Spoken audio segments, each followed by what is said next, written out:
So welcome back everyone to Passion Studies. My name is Dikshant Sharma and आज इस video में हम कंटिन्यू करेंगे अपना chapter number 2 that is cultural change of class 12th sociology. अगर आपने पार्ट 1 नहीं देखा है so go and watch part 1 and इस वीडियो में हम कंटिन्यू करेंगे with the topic that is social reformers of 19th and early 20th century.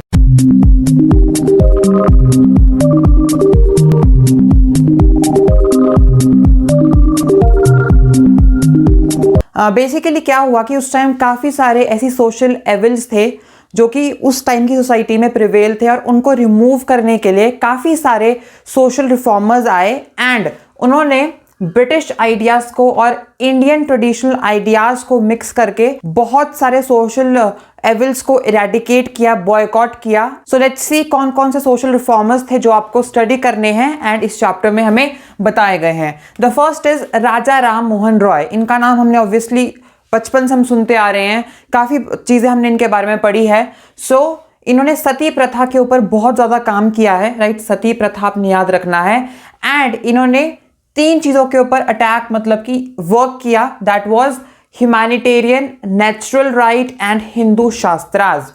अगर आपने पार्ट 1 देखा है तो मैंने वहाँ पर एक बॉक्स में आपको ये चीज़ बताई थी कि इन्होंने कुछ चीज़ें थी जिसके ऊपर काफ़ी ज़्यादा फोकस किया, जो कि यही 3 चीज़ें थी, that is humanitarian laws, natural rights and Hindu shastras. इन तीनों के आइडियाज़ को एक्यूमुलेट करके, मिक्स करके सती प्रथा को ख़त्म करने की कोशिश की। सती प्रथा जिनको नहीं पता है मैं बता दूँ क्या था। सती प्रथा बेसिकली एक ऐसी प्रथा थी, it was a social evil, जहाँ पर सपोज अगर एक विमेन है, उसके हस्बैंड की डेथ हो जाती है, सो उसके बाद उस विमेन को भी अपने हस्बैंड के साथ मरना पड़ेगा, राइट। मतलब कि जो हस्बैंड की चिता है उसके ऊपर उस विमेन को जला दिया जाता था, जिंदा जला दिया जाता था एंड इट वाज कॉल्ड सती प्रथा। उसको सती होना पड़ता था। सो बहुत ही एक हम बोल सकते हैं बुरा सोशल एविल था जो कि सोसाइटी में उस टाइम में प्रिवेल था एंड इसी के ऊपर राजा राम मोहन रॉय ने वर्क किया, इसको ख़त्म करने की कोशिश की, राइट। तो इन तीनों आइडियाज़ को मिक्स करके, इनकी हेल्प लेके, राइट, उन्होंने एक ब्रह्मो समाज एस्टैब्लिश किया था। ब्रह्मो समाज का मकसद ये था कि इस सती प्रथा को वो लोग ख़त्म कर सके। इसमें वो लोग थे जो कि डिफरेंट रीजन्स में जाके इसको ख़त्म करने की कोशिश कर रहे थे। अबॉलिश, इरेडिकेट या बॉयकॉट बोलो, इसको ख़त्म करना था उन्होंने। सो काफ़ी सारे स्मॉल ऑर्गेनाइजेशंस बनी थी, सब ग्रुप्स बने थे, बट मेन जो इसका ग्रुप था वो था ब्रह्मो समाज। यहाँ पर एक और चीज़ मैं आपको एडिशनली बता दूँ, वैसे आप एक जो नेक्स्ट चैप्टर हमारा आएगा, इसी बुक का लास्ट चैप्टर है सोशल मूवमेंट्स, वहाँ भी आप ये चीज़ पढ़ोगे काउंटर मूवमेंट्स के बारे में, राइट। सो मैं अभी आपको ये चीज़ क्लियर कर दूँ कि जब यहाँ पर ब्रह्मो समाज एस्टैब्लिश किया गया बाय राजा राम मोहन रॉय, सो कुछ लोग ऐसे थे जो चाहते थे कि जो सती प्रथा है वो ख़त्म ना हो और वो चलती रहे एंड उसी के लिए उन्होंने भी एक ग्रुप बनाया और उसका नाम था धर्म सभा। सो धर्म सभा में वो लोग थे वो जो चाहते थे कि जो हमारी सती प्रथा है जो उस टाइम चल रही थी वो चलती रहे, राइट। दे डोंट वांटेड कि ये ख़त्म हो। सो उन्होंने धर्म सभा को फॉर्म किया एंड इसी को हम बोलते हैं काउंटर मूवमेंट, राइट। मतलब ये अभी आप पढ़ेंगे उस चैप्टर में, मैंने एडिशनली आपको ये चीज़ बता दी, राइट। सो ये आपको याद रखना है, ये एडिशनली है। उसके बाद Raja Ram Mohan Roy is also known as the father of modern India. इनको हम फादर ऑफ मॉडर्न इंडिया के टाइटल से भी जानते हैं, राइट। एंड इसीलिए जानते हैं क्योंकि इन्होंने बहुत बड़ा जो ये एक सोशल एविल था इसको ख़त्म करने के लिए अपना एक आगे स्टेप उठाया था एंड नॉट सती प्रथा, बहुत सारे ऐसे सोशल एविल्स थे जिनके ऊपर इन्होंने काम किया था। Now it's your work to tell me that और कौन से सोशल एविल्स थे जिनके ऊपर राजा राम मोहन जी ने काम किया था। सो आप मुझे बताएं एंड कमेंट सेक्शन में लिखे। Now next is MG Ranade. अब एमजी रेनाडे बेसिकली ये भी एक बहुत बड़े सोशल रिफॉर्मर थे। इन्होंने विडो रीमैरिज के ऊपर काम किया था। अब विडो रीमैरिज का मतलब ये है कि मान लो कोई विमेन है, उनके हस्बैंड की डेथ हो जाती है, तो हमारे यहाँ पर मतलब सोसाइटी में एक ये हम प्रथा थी या फिर एक सिस्टम था कि एक विडो अगर मतलब एक विमेन की डेथ होने के बाद अगर वो विडो हो जाती है, so she can not marry again, उनकी शादी दोबारा नहीं हो सकती है। यहाँ पर एमजे रनादे ने इसको अपोज किया। उन्होंने बोला कि ऐसा नहीं होना चाहिए, अगर एक विमेन विडो हो जाए तो उसकी शादी दोबारा हो सकती है, राइट। इट्स नॉट एनीथिंग कि उसकी जो पूरी उम्र है वो यूं ही निकल जाए, राइट। सो देयरफॉर एमजे रनादे ने विडो रीमैरिज के ऊपर वर्क किया। इन्होंने विमेन एम्पावरमेंट को भी काफी ज्यादा सपोर्ट किया, right. He supported and said that Hindu shastras allow and sanction widow remarriage laws of Vedic authority. इन्होंने ये चीज के ऊपर फोर्स किया कि जो विडो रीमैरिज है, इवन हम देख सकते हैं कि जो शास्त्रा है या फिर हमारे जो वैदिक लॉज है उसमें भी इस चीज के बारे में बताया गया है कि अगर कोई विडो है, उसके हस्बैंड की डेथ हो जाए तो वो दोबारा शादी कर सकती है at a very early age. पहले शादी हो जाती थी विमेंस की, और मान लो 2-3 साल में ही या फिर उसी साल वो विडो हो जाए तो उसकी पूरी लाइफ हम बोल सकते हैं स्पॉइल है, right. So it's not like this कि वो हमेशा ऐसी ही रहे, शी कैन मैरी अगेन। सो इसी चीज के ऊपर एमजे रनादे ने काम किया, विमेन को अपलिफ्ट करने के लिए, विमेन एम्पावरमेंट, ठीक है। इन सारी चीज़ों के ऊपर एमजे रनादे का काफ़ी ज़्यादा हम बोल सकते हैं इम्पॉर्टेंट रोल था, और इस सोशल एविल को भी उन्होंने ख़त्म करना चाहा। But still we can see that अभी भी काफ़ी जगहें ऐसी है, अगर सपोज वहाँ पर एक विमेन के हस्बैंड की डेथ हो जाए और वो विडो हो जाए विमेन, सो उसके बाद उसकी शादी प्रेफर नहीं की जाती है, मतलब उसको पूरी उम्र यूं ही निकालनी पड़ती है, राइट। सो स्टिल अभी भी हम देख सकते हैं कि काफ़ी जगह लैक ऑफ अवेयरनेस एंड वही प्रथाएं चल रही है रूरल एरियाज़ में या फिर काफ़ी बैकवर्ड कंट्री साइड एरियाज़ में। ये चीज़ें अभी भी कॉन्टिन्यूटी में है। उसके बाद नेक्स्ट यहाँ पर है next social reformer sir Syed Ahmad Khan. अब सर सैयद अहमद खान ने बेसिकली पर्दा सिस्टम के ऊपर काम किया, इसके रिमूवल के ऊपर, ठीक है। पर्दा सिस्टम मतलब कि अपना एक घूंघट बोल लो या फिर अपना जो फेस उसको ढकना, ठीक है, शो नहीं करना, उसको बोलते हैं पर्दा। पर्दा यहाँ पर इसको रेफर किया है, right. He interpreted Quran's removal of purdah system and supported women's education. इन्होंने बेसिकली बोला कि कुरान में भी ये चीज़ लिखी गई है, कुरान को इंटरप्रेट किया कि जो पर्दा सिस्टम है उसको रिमूव किया जाना चाहिए। It should not be forcibly, किसी को भी फोर्सिबली नहीं ये हमें बोलना चाहिए कि आप हमेशा पर्दे में रहो, right. It should be on the willingness of that women, right. या फिर हमें कभी भी किसी को भी इस तरीके से टॉर्चर या प्रेशराइज नहीं करना है कि वो हमेशा पर्दे में रहे, राइट। तो उन्होंने कुरान को यहाँ पर इंटरप्रेट करके इस चीज़ के ऊपर काम किया, मतलब पर्दा सिस्टम के रिमूवल के ऊपर काम किया, राइट। ही वॉन्टेड कि विमेन्स भी आगे आए, अपने आप को प्रूव करे in sphere of education, job and everything, right.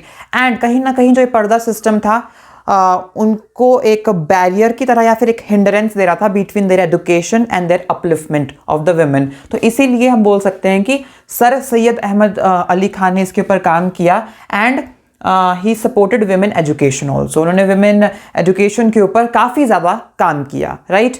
उसके बाद नेक्स्ट है सोशल रिफॉर्मर हम देखते हैं, that is Jyotiba Govindrao Phule. Jyotiba Govindrao Phule basically इन्होंने विमेन एजुकेशन के ऊपर काम किया। इन्होंने बोला कि जो विमेन एजुकेशन है वो बहुत ही ज़रूरी है, और कहीं ना कहीं आप देखते हैं कि जितने भी हमारे सोशल रिफॉर्मर्स हैं वो विमेन एम्पावरमेंट के ऊपर काम कर ही रहे हैं, क्योंकि उस टाइम बेसिकली क्या था, before independence also and after the, जब हमें इंडिपेंडेंस मिल भी गई उसके बाद भी हम देखते हैं कुछ ईयर्स तक विमेन के साथ बहुत ही ज़्यादा डिस्क्रिमिनेशन, इनइक्वालिटी, उनको इन चीज़ों का बहुत सामना करना पड़ता था, और विमेन अपलिफ्टमेंट बहुत बाद में आया, राइट। मतलब हम बोल सकते हैं अभी भी हम देखते हैं जेंडर इनइक्वालिटी प्रिवेल है इंडिया में। इट्स पैट्रियार्कल सोसाइटी, ठीक है, जहाँ पर eldest member that is male, इनको प्रेफरेंस दी जाती है, जो वो बोलेंगे वही होगा। So still we can see, but now it's much more improved, बहुत ज़्यादा इम्प्रूवमेंट आ चुकी है। बट अगर हम उस टाइम से कंपेयर करें, राइट, तो उस टाइम तो विमेन की अपलिफ्टमेंट बिल्कुल भी नहीं थी, एंड उस टाइम सप्रेस किया जाता था विमेन को, एंड इसीलिए आप देखते हैं कि हर एक सोशल एवल विमेन से लिंक्ड है, चाहे वो पर्दा सिस्टम हो, चाहे वो विमेन एजुकेशन हो, चाहे वो विडो रीमैरिज हो, चाहे वो सती प्रथा हो। यहाँ पर हम विमेन को देखते हैं कि उनके साथ ही एंड में डिस्क्रिमिनेशन हो रहा है, राइट। एंड अगर हम बात करें यहाँ पर ज्योतिबा गोविंदराव फुले की, तो इन्होंने वुमेन एजुकेशन के ऊपर काम किया एंड इन्होंने ही open the first women school in Pune in 1848, जो कि आपको याद रखना है कि इन्होंने 1848 में सबसे पहले एक स्कूल खोला, राइट, पुणे के अंदर फॉर विमेन एजुकेशन, ठीक है, विमेन को एडुकेट करने के लिए, उनकी एजुकेशन को पूरा करने के लिए। और यहाँ पर हम ये चीज़ भी देखते हैं कि इन्होंने लोअर कास्ट कम्युनिटीज़ के ऊपर भी काफ़ी काम किया, दलित कम्युनिटी के ऊपर, along with his wife that is Savitri Bai Phule, right. Jyotiba Govindrao Phule की वाइफ का नाम था सावित्री बाई फुले। इन दोनों ने मिलके, हस्बैंड वाइफ ने काम किया and supported women education. Dalit communities के जितने भी विमेन थी उनको पढ़ाने की कोशिश की, क्योंकि उनको बहुत ज़्यादा सप्रेस किया जा रहा था उस टाइम, ठीक है। एंड इसीलिए उनको अपलिफ्ट करने के लिए दोनों हस्बैंड वाइफ ने बहुत ही अच्छे से काम किया। एंड स्टिल हम देखते हैं कि इनका जो विश्वविद्यालय है इनके नाम पे अभी भी चल रहा है, बहुत सारे वहाँ पर स्टूडेंट्स हैं वो पढ़ते हैं इस यूनिवर्सिटी में, जो कि पुणे में सिचुएटेड है, फाइन। एंड हम यहाँ पर देख सकते हैं कि यहाँ पर दोनों जो हस्बैंड वाइफ थे इनमें कितना अच्छा अंडरस्टैंडिंग एंड कोऑपरेशन था कि both supported each other and इन्होंने कुछ सोसाइटी के लिए काम किया, इस समाज के लिए काम किया एंड बहुत ही बड़ा मैसिव चेंज लाने की कोशिश की and also they got successful in their mission also, right. So ये कुछ सोशल रिफॉर्मर्स है जिनके बारे में आपको याद रखना है, इनके काम, इन्होंने क्या क्या काम किए, इन्होंने क्या क्या एस्टैब्लिशमेंट की, हर चीज़ के बारे में आपको याद रखना है। Also what you can do is, इनके बारे में आप विकीपीडिया फिर कोई भी ऑथेंटिक रिसोर्स से आप पढ़ सकते हैं, इंटरनेट पे आप देख सकते हैं, इनकी बुक्स पढ़ सकते हैं, ताकि आपको और अच्छी इंफॉर्मेशन एडिशनली मिलती रहे, फाइन। सो ये थे कुछ social reformers of 19th and early 20th century, जो कि हमें उस टाइम की सोसाइटी में देखने को मिलते हैं और जिन्होंने बहुत अच्छा काम किया सोसाइटी को अपलिफ्ट करने के लिए। Now let's come to the next topic, that is sociologist Satish Sabharwal elaborates 3 aspects of modern framework.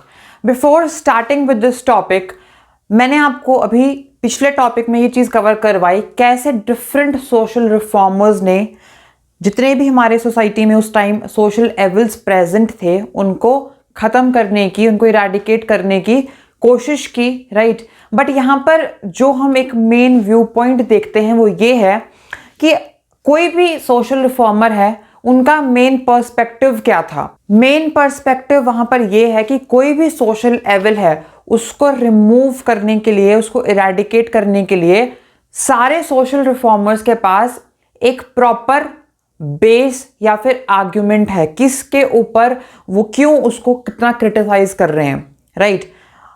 चाहे वो हिंदू शास्त्रार्थ है, चाहे वो वैदिक सैंक्शंस है, चाहे वो कुरान की इंटरप्रिटेशन ले लो, राइट, या फिर कोई भी ऐसे होली टेक्स्ट की आप इंटरप्रिटेशन लो, उसके बेस पे ही वो लोग आर्ग्यू कर रहे हैं या इंटरप्रेट कर रहे हैं कि जो ये सोशल एविल्स उस टाइम प्रेजेंट थे वो सोसाइटी के लिए अच्छे नहीं है, they are not good for the harmony of the society. And ऐसा हमारे वैदिक सैंक्शंस में या फिर वैदिक अथॉरिटीज़ में, होली बुक्स में कहीं भी मेंशन नहीं है, राइट, जो भी उस टाइम चल रहा था, जितने भी सोशल एविल्स चल रहे थे।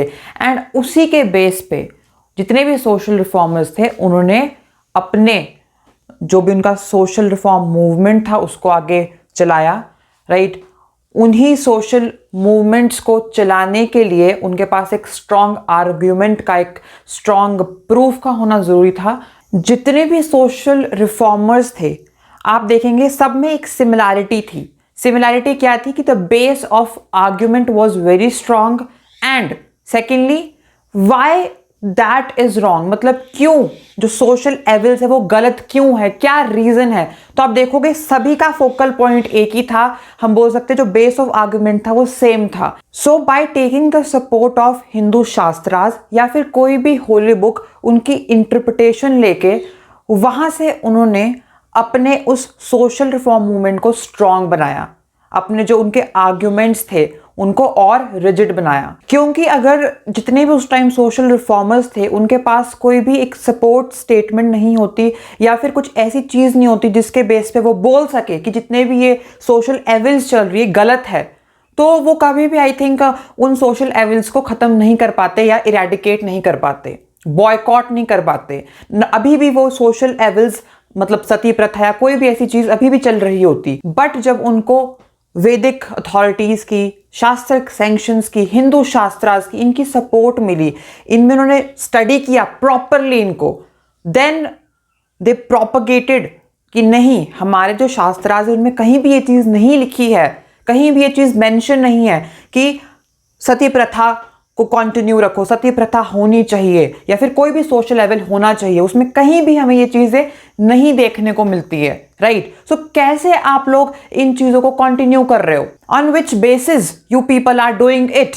तो इसीलिए हम बोल सकते हैं with the help of these Vedic authorities, holy books, Vedas and Hindu shastras, इन्होंने आगे अपने जो आर्ग्यूमेंट्स उनको और स्ट्रॉन्ग बनाया, राइट। तो ये चीज आपको यहाँ पर याद रखनी है। मेजरली 2 मार्क्स के लिए आ सकता है, मतलब लाइक एल्यूसिडेट करने के लिए, या फिर एक सपोर्ट स्टेटमेंट दी है तो आप उसको एक्सप्लेन करें, ठीक है। Now coming on the next topic, that is sociologist Satish Sabharwal elaborate 3 aspect of modern framework. अब यहाँ पर ऐसे कौन से 3 एस्पेक्ट्स है जो कि सोशियोलॉजिस्ट सतीश सब्रवाल ने हमें यहाँ पर बताए हैं। किस लिए बताए हैं कि जितने भी अब सोशल रिफॉर्म मूवमेंट्स हो रहे थे, जो भी सोशल रिफॉर्मर्स थे, उन्होंने कैसे कैरी आउट किया फर्दर इन सोशल मूवमेंट्स को, और कैसे मॉडर्न फ्रेमवर्क के जरिए, ठीक है, मॉडर्न फ्रेमवर्क मतलब कि जैसे ही हम डे बाय डे आगे बढ़ रहे थे और जो सोशल मूवमेंट्स थी, ठीक है,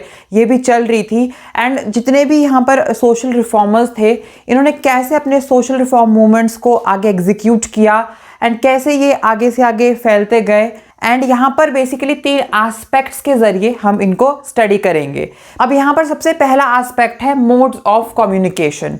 अब जब हम मोड्स ऑफ कम्युनिकेशन की बात करते हैं तो यहाँ पर बोलने का मतलब है कि अब जो कोई भी सोशल रिफॉर्म मूवमेंट चल रहा था, सो क्या क्या साधन थे मोड्स ऑफ कम्युनिकेशन के लिए, बातचीत करने के लिए। अब हम देखते हैं कि advent of new technologies helped in communication. हम स्लोली एंड ग्रेजुअली डेवलप होते गए, नए नए मोड्स ऑफ कम्युनिकेशन आते गए, जैसे कि प्रेस हो गया, टेलीग्राम हो गया, माइक्रोफोन हो गया, रेलवेज, स्टीम शिप्स, ठीक है। सो इन तरीकों से क्या हुआ, इन चीज़ों से क्या हुआ बेसिकली कि स्लोली एंड ग्रेजुअली जो भी बातचीत करने का या फिर आपस में कम्युनिकेट करने की जो प्रॉब्लम थी वो सॉल्व होती गई, एंड कम्युनिकेशन एक इजी टास्क बनता गया, right. Now it was not tough to connect from one place to another, right. So यहाँ पर कम्युनिकेशन एक बहुत ही अच्छा रोल प्ले किया। उसके बाद इसने एक और चीज में हेल्प किया, that was exchange of ideas, right. अब क्या होता है कि basically every human being has numerous ideas in his और हर माइंड। हमारा जो ये दिमाग है इसमें बहुत सारे आइडियाज आते हैं, हम सभी को पता है। बट बात क्या होती है कि अगर आपको वो आइडियाज एक्सचेंज करने हैं तो उसके लिए कम्युनिकेशन का होना बहुत ही ज़रूरी है। अब या तो आपके पास कोई है, आपके साथ बैठा है, तब हम ग्रुप डिस्कशंस कर सकते हैं, आपस में बातचीत कर सकते हैं, या फिर फ़ोन के थ्रू हम किसी को कॉल कर सकते हैं। अब तो बहुत तरीके आ चुके हैं, बहुत मीडियम्स आ चुके हैं अपनी बात को, अपनी जो भी आपके थॉट्स है उनको एक्सचेंज करने के लिए। बट पहले ये चीज़ें बहुत ही लिमिटेड थी, राइट। कोई भी आप में आपके पास कोई आइडिया है तो उसको आगे पहुंचाना है, उसको किसी को बताना है, so it was not very easy, right. So क्या होता था कि अगर आइडियाज़ को एक्सचेंज करना है, सो सोशल रिफॉर्मर्स हमेशा एक प्लेस से दूसरे प्लेस में अगर अपने आइडियाज़ को एक्सचेंज करना चाहते थे, सो it was not easy. But with the advent of new modes of communication ये थोड़ा इजी बनता गया, राइट। जैसे ही प्रेस, टेलीग्राम, माइक्रोफोन, रेलवेज, ये चीज़ें आती गई, कम्युनिकेशन में और डेवलपमेंट होती गई, राइट। कम्युनिकेशन फैसिलिटीज़ और इंक्रीज होती गई, तो वैसे ही जो एक्सचेंज ऑफ आइडियाज़ था वो भी और ज़्यादा फ्लरिश हुआ, मतलब और ज़्यादा एक्सेसिबल हो गया, फाइन। तो इससे क्या हुआ कि जो सोशल रिफॉर्मर्स थे उनको आपस में बातचीत करने का, या फिर कोई भी मतलब हम बोल सकते हैं कि किस रीजन में क्या सिनेरियो है, क्या प्रॉब्लम्स चल रही है, तो वो भी डिस्कस करना बहुत ही आसान हो गया, फाइन। उसके बाद केशव चंद्र visited Madras, Pandita Ramabai visited different parts of India. ये दोनों ही सोशल रिफॉर्मर्स थे उस टाइम के। आप इनके बारे में और भी सर्च कर सकते हैं, you can let me know in the comment section, ठीक है। आप में क्यूरियोसिटी होनी चाहिए कि जितने भी हम सोशल रिफॉर्मर्स कर रहे हैं तो उनके बारे में थोड़ी एडिशनल इन्फॉर्मेशन आप गैदर करें, फाइन। सो यहाँ पर जैसे कि हम देखते हैं केशव चंद्र जी और पंडिता रामाबाई, इन्होंने भी डिफरेंट पार्ट्स थे इंडिया के वो विजिट किए। और क्यों किए, रीजन क्या था करने का, कि वहाँ की जो कंडीशंस है उनको एनालाइज कर सके, उनको ऑब्जर्व कर सके कि वहाँ पर क्या हो रहा है। एंड ये तभी पॉसिबल था, ट्रांसपोर्टेशन, कम्युनिकेशन हो गया, राइट। सो बेसिकली अगर कोई दूसरे स्टेट में या कोई रीजन में कोई इंसान है जो वहाँ की कंडीशंस को ऑब्जर्व कर रहा है तो वो दूसरे इंसान तक पहुँचाएगा। फिर वैसे ही आगे से आगे बात जाती थी एंड सोशल रिफॉर्मर्स आपस में इकट्ठे होते थे, डिफरेंट प्लेसेस को विजिट करते थे और डिफरेंट प्लेसेस को एनालाइज, ऑब्जर्व करके वहाँ पर कोई ना कोई चेंजेस लाने की हमेशा कोशिश करते थे, राइट। सो इनका काम हमेशा एक्सप्लोर करना, हमेशा जाना, लोगों को अवेयर करना, ये रहता था, राइट। और कोई ना कोई वहाँ पर पॉजिटिव चेंज आए, वहाँ की जो कंडीशंस है, प्रिवेलिंग बैड कंडीशंस है, इनइक्वालिटी, डिस्क्रिमिनेशन है, उनको खत्म किया जाए, फाइन, ओके। सो यहाँ पर उसके बाद बोल रहे हैं कि Christian missionaries reached remote corners, some reformers went to abroad as well। और यहाँ पर हम देखते हैं कि जो क्रिश्चियन मिशनरीज थी उनका भी एक influence different parts of India में एस्टैब्लिश हो रहा था, वो जगह जगह जाके अपना एक इम्पैक्ट डाल रही थी। And some reformers went to abroad, जैसे कि हम देखते हैं कुछ रिफॉर्मर्स इन्होंने अब्रॉड विजिट किया। और क्यों किया विजिट, ताकि वहाँ के जो व्यू पॉइंट है, अब्रॉड की थिंकिंग पैटर्न है, उसको भी वो देख सके, स्टडी कर सके एंड जो ट्रेडिशनल आइडियाज है उनके साथ वो उस थिंकिंग को मर्ज कर सके। हम देखते हैं कि राजा राम मोहन रॉय ने भी जो एक अपना सेटअप था, राइट, आइडियोलॉजी थी, वो कहीं ना कहीं मॉडर्न के साथ ट्रेडिशनल में मिक्स किया था, राइट, मिक्स ऑफ आइडियाज था, जैसे कि हमने पहले भी पढ़ा, राइट। तो ये वही रीजन था कि वो लोग फॉरेन विजिट कर रहे थे ताकि वहाँ के आइडियाज को भी वो ग्रैब कर सके, उनको देख सके एंड कुछ चेंज ला सके अपनी कंट्री में, राइट। क्योंकि कोई भी अगर हमने चेंज लाना है तो हमें हर एक एस्पेक्ट को स्टडी करना बहुत ही ज़रूरी होता है, हमें हर एक एंगल को स्टडी करना पड़ता है, हमें हर एक साइड देखनी पड़ती है उस चीज़ की। तो देयरफॉर जो सोशल रिफॉर्मर्स थे वो विजिट करते रहते थे, टाइम टू टाइम जाते रहते थे। बट अगर मैं अभी की बात करूं, अभी तो जैसे हम देख सकते हैं कि कोविड का जो पीरियड है वो चल रहा है, this pandemic has took place through out the globe. तो अभी तो हम सोच भी नहीं सकते हैं कि हमें एक्सप्लोर करना है कुछ या फिर जाना है। अभी हम देख सकते हैं कि सभी अपने घर पे ही है और सब कुछ जो भी करना है घर से ही करना है। बहुत ही हमारा लिमिटेड हो चुका है बाहर निकलना, बट पहले ये नहीं था। पोस्ट कोविड के बाद तो सारी चीज़ें चेंज हो चुकी है, बट प्री कोविड पीरियड के टाइम चीज़ें अलग थी, right. We use to go outside, we use to explore and scenario ही डिफरेंट था, बट जो भी है, देयरफॉर हम बोल सकते हैं कि this helped in sharing ideas from one place to another. वो लोग विजिट करते थे तो आइडियाज भी एक्सचेंज होते थे एंड इससे उस जो भी जगह वहां पर वो विजिट कर रहे हैं उसमें भी कुछ ना कुछ चेंज आता था।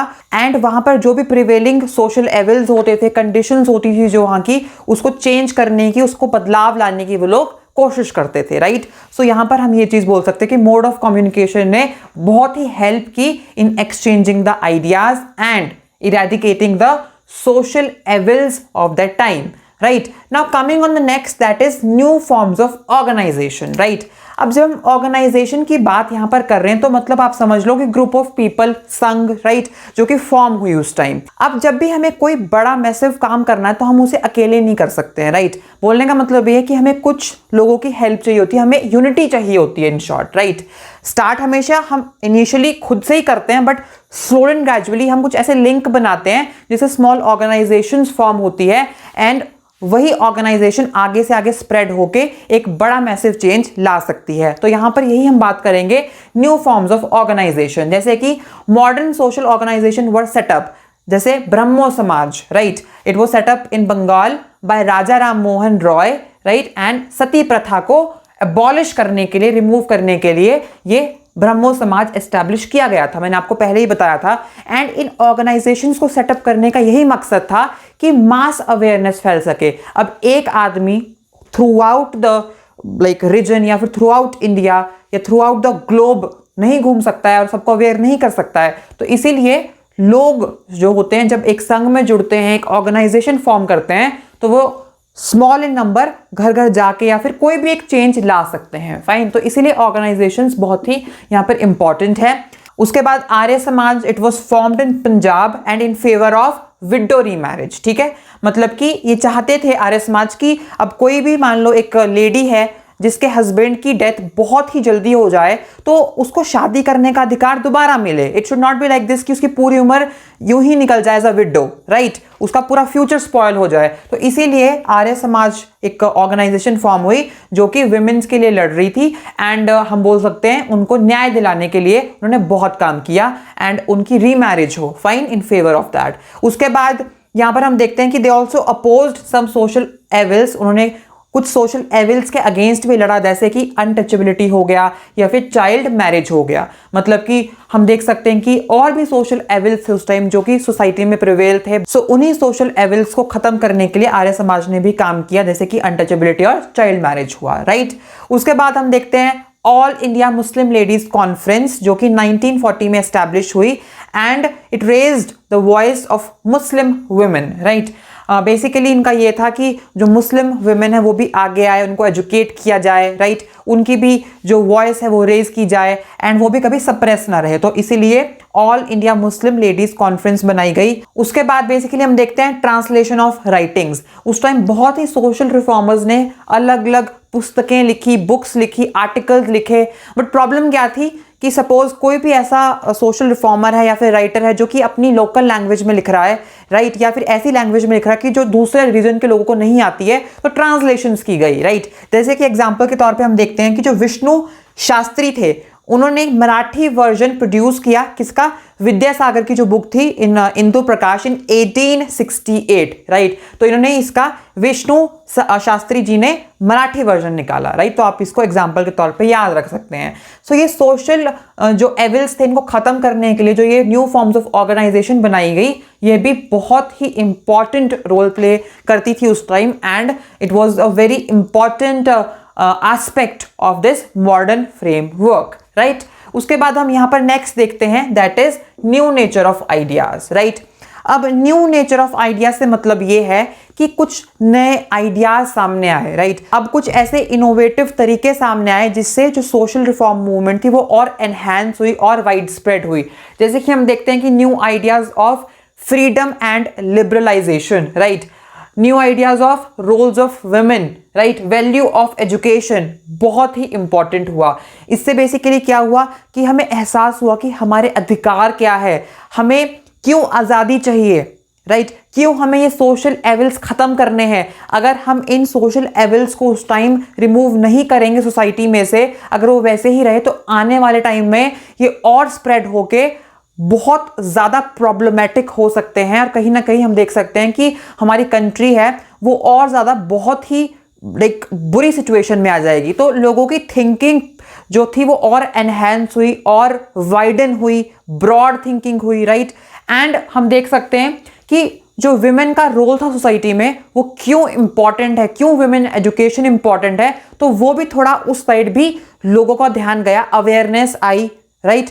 एंड हम देख सकते हैं कि और ज़्यादा जो स्कोप थी फॉर एजुकेशन ले लो या फिर कोई भी ऐसी चीज़ है वो भी वाइडन अप हुआ, right. So new nature of ideas हमें देखने को मिलता है। फिर आइडिया ऑफ फीमेल एजुकेशन, वो एक डिबेटेबल टॉपिक रहा। अब कुछ लोग बोलते थे कि पहले से ही विमेन को एजुकेट किया जाता था, बट कुछ लोग बोलते थे कि सिर्फ उन्हीं विमेन को एजुकेट किया जाता है जो कि प्रिविलेज है, जो कि रिच फैमिली से है, फिर उन विमेन को हमेशा डिप्राइव किया बट जो विमेन लोअर कास्ट से है या फिर पुअर फैमिली से है तो उनको कभी भी एजुकेशन का एक्सेस नहीं मिला, राइट। सो डिबेटेबल टॉपिक रहता है। फिर यहाँ पर हम देखते हैं कि ज्योतिबा फुले है, उन्होंने सबसे पहले स्कूल ओपन किया for Dalit community and women, ठीक है। सो इनके लिए मुंबई पुणे में स्कूल खोला गया था ताकि विमेन भी जो एजुकेशन है उसको एक्सेस कर पाए, right. So some supported girls education, other gave reference to shastras, fight between modern versus traditional view point. अब यहां पर हम देख सकते हैं कि एक फाइट थी, एक डिबेट था। कुछ लोग चाहते थे कि गर्ल्स को एजुकेट किया जाए, उनको पढ़ाया लिखाया जाए और एक independent and well educated women बनाया जाए। बट कुछ लोग बोलते थे कि गर्ल्स को एजुकेट करके कुछ नहीं होगा, राइट।